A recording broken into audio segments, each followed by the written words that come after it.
Cheech here with Skill Builder number 14. We're going to show you how to take some resin off your fly if you have too much on there.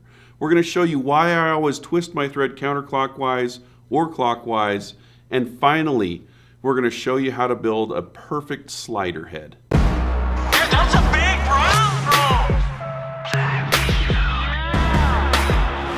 Okay, this is a very simple tip, but it's worth mentioning. But I'm going to add some resin to the body of this fly, and I'm just going to show you an easy way to put on the resin and to take it back off, because a lot of times we need to take resin off. Tying flies with a rotary vise with resin makes it a lot easier. But if I have some resin on a needle like this, I'm just going to take it and just kind of brush it onto the fly. From here I can kind of form it how I want it. As you can see, I have too much. So what I'm going to do is I'm going to rotate my bodkin as I move my resin up, and that will take off however much resin I want.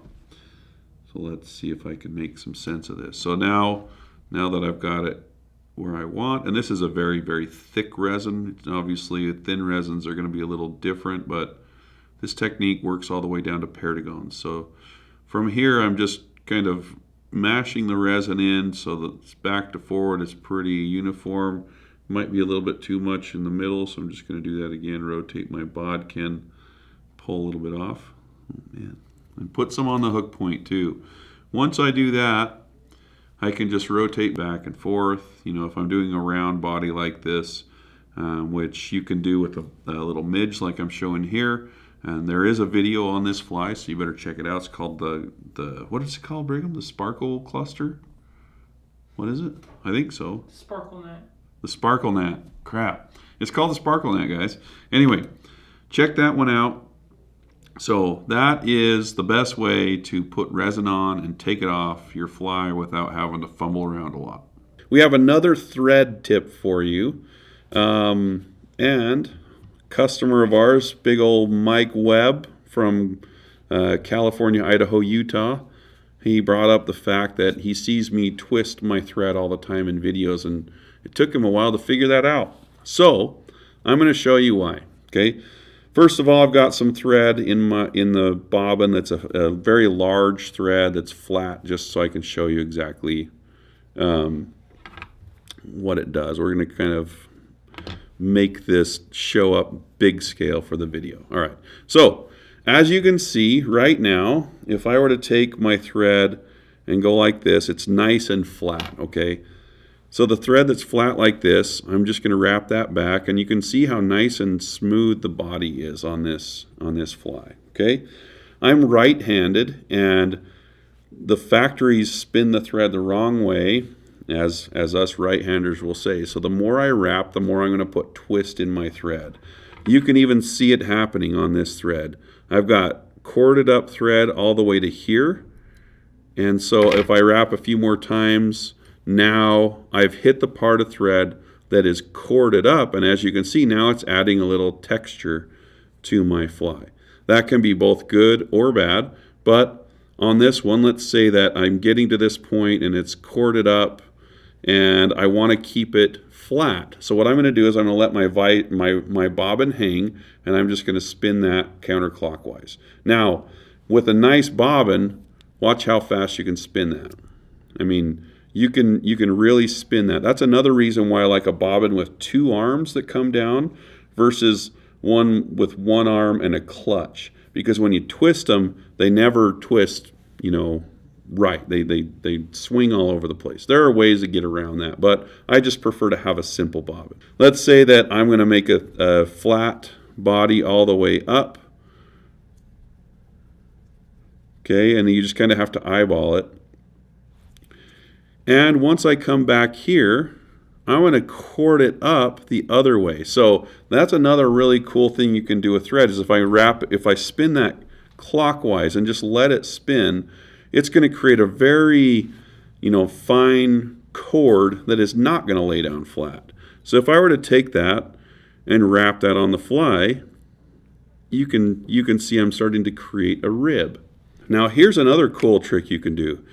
Once it's corded up like this, I'll cord it up a little more, you can take a marker and color it. Okay, now maybe on a fly, let me cord it up some more.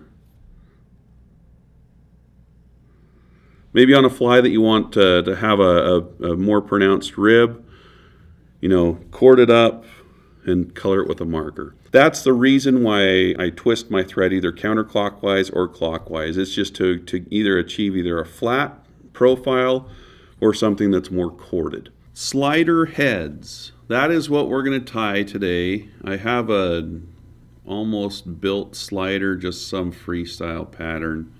And we're going to build a slider head on this. And the slider head we're talking about comes from our fly called the articulated trout slider. So when I was starting to try to get good at like stacking hair or flaring hair, this was the pattern that really gave me a lot of confidence in that technique. It actually isn't super difficult, but there are a few points that are very, very important. First of all, if you see here, and we'll show this to you when we're tying it in as well, but I don't have much space. I'm going to tie in the deer hair between the eye and the body. Like there's really just a band of thread right there. So you don't need a lot of space to tie this stuff in. The next thing is the type of hair that you're going to choose. I prefer belly hair. It always flares the easiest, but you can use like a normal just patch of deer hair. What you're looking for is a lot of flareable hair. So as soon as the hair starts to taper and point, that's not going to flare as well. So if you find long deer belly hair, that's like the holy grail for this stuff. Now as you can see, this patch looks really bad. It's like hard. It doesn't tan very well because it's that thick underbelly leather. But it doesn't matter, we just need it to be, so we can cut it off and flare it. Okay, so don't get upset if you get a piece of belly hair and it's all screwy like that. That's just kind of normal. All right, so the other thing to take into consideration is the thread that we're using. This is 150 denier GSP. That stands for gel spun polyethylene. Similar to the materials that they use for braided fishing lines, bulletproof vests, and all that kind of fun stuff. It will, if you wrap it around your finger and tied down, you'd cut your finger down to the bone. I don't like to use this stuff to tie the whole fly because number one, it's too expensive. See, there I am saving you guys some money. All right, write it in your journal. Old Cheecher saving us $1 or $2. Brigham's giving me an applause. The other thing is it's kind of slick. It doesn't hold as well as normal thread. Your fly is not going to be any more durable if you tie it with GSP. So just keep that in mind. So you will need a big old hair stacker. You'll need a comb of some sort, and you'll need a flexible razor blade. Now, just stay tuned for the comments. Go to YouTube right now and look at the comments. There's going to be about 8 people telling me that I should put this in a tool to use it. And I'll show you why I don't. But I'm just pre-warning you right now. The comments are going to be full of people telling me I'm going to cut my fingers with this. And I'll show you why using a tool, you're more likely to cut your fingers. Razor blade, comb, GSP, deer hair, really thick hair stacker. So this one's the Peak. And if you have good buddies like I do named Keegan Barrett, he makes you one with a 1-inch diameter. We had these in the shop for a little while, but anyway, it takes a lot of hair. And it's not because we're going to use a ton of hair, but if you're using a big clump of hair, it needs to open up and spread out to be able to align properly. On this fly, I'm going to have gray be the first color and purple be the second color. Okay, so what I'm going to do is I'm just going to get in here.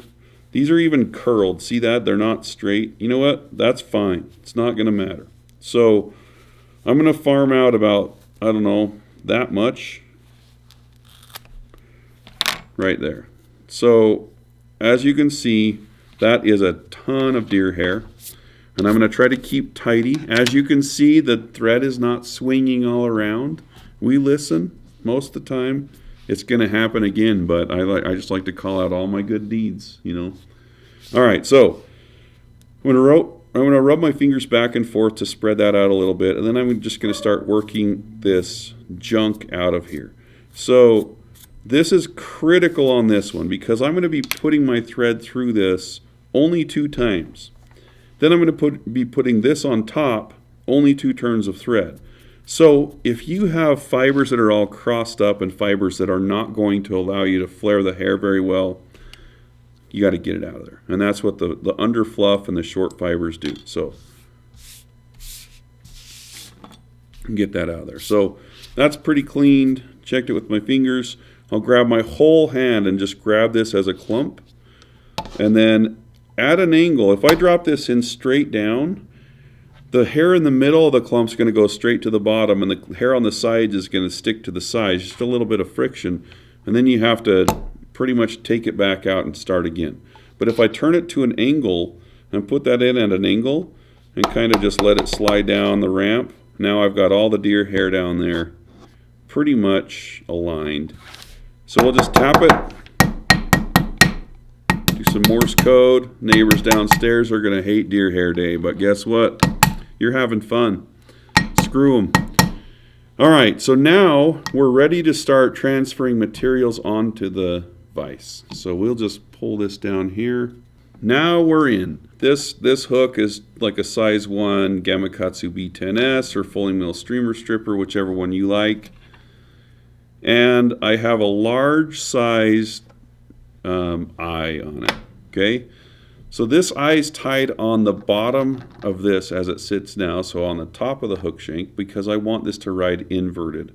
If you wanted your fly to ride the other way, you'd put the eyes on the other side. But anyway, we're ready to start flaring some hair. So with this hair, I want the hair to be facing this way, and so here I've got all my hair ready to get pulled out of there. Now there's not much for me to grab onto. So if I put my finger through here and push it like that, now I have a healthier amount to grab onto, and now I'm ready to tie that on. Now you can see what I'm doing with my fingers here. I'm grabbing this all at the same time, okay? And some of that's going to not be perfectly aligned, not a huge deal. But what I'm going to do is I'm going to put this on the hook where I want it to sit, okay? Now, this is going to shrink just a tiny bit once I put tension on it, so I'm going to tie it in a little longer than I think I need it.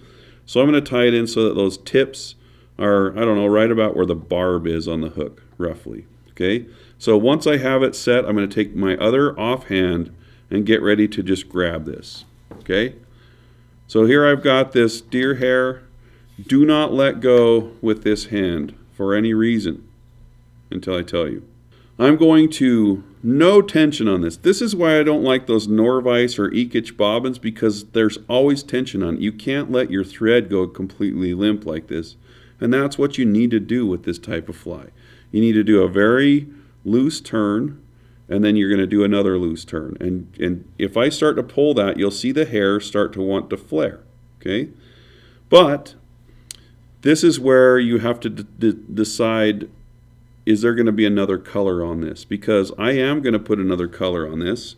When I cinch this thread down, I'm also going to put my thumb on top, pull the thread this way toward the front of the fly, sucking that deer hair toward the eyes, and at the same time I'm going to push my thumb down into this gap.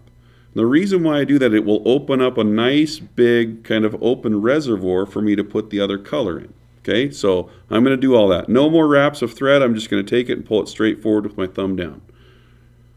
Don't pull it too tight or you will cut the deer hair off the hook. Okay, so I'm just pushing this down quite a bit just for demo purposes, but you'll see now I've got a really cool, nice parted piece of deer hair to tie another section into.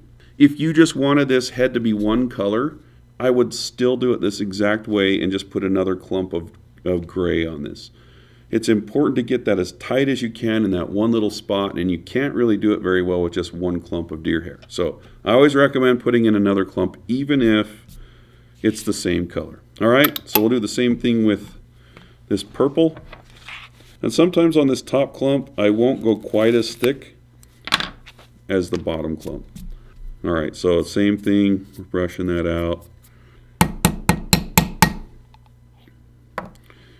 Got nice even tips, and now we're ready to tie this in on top of this one. Okay, so this is where you wish you had like 14 fingers, all right? You're gonna lay this right on top and see how the tips of this first collar section sucked up a little bit more. So I'm gonna tie this in a little bit longer than it looks like I should, because it's gonna do the same thing. So again, I'm gonna grab this on top. So I'm just hovering this above the other one, and I'm just going to angle my fingers down until I have it all dialed, okay? So here's the trick.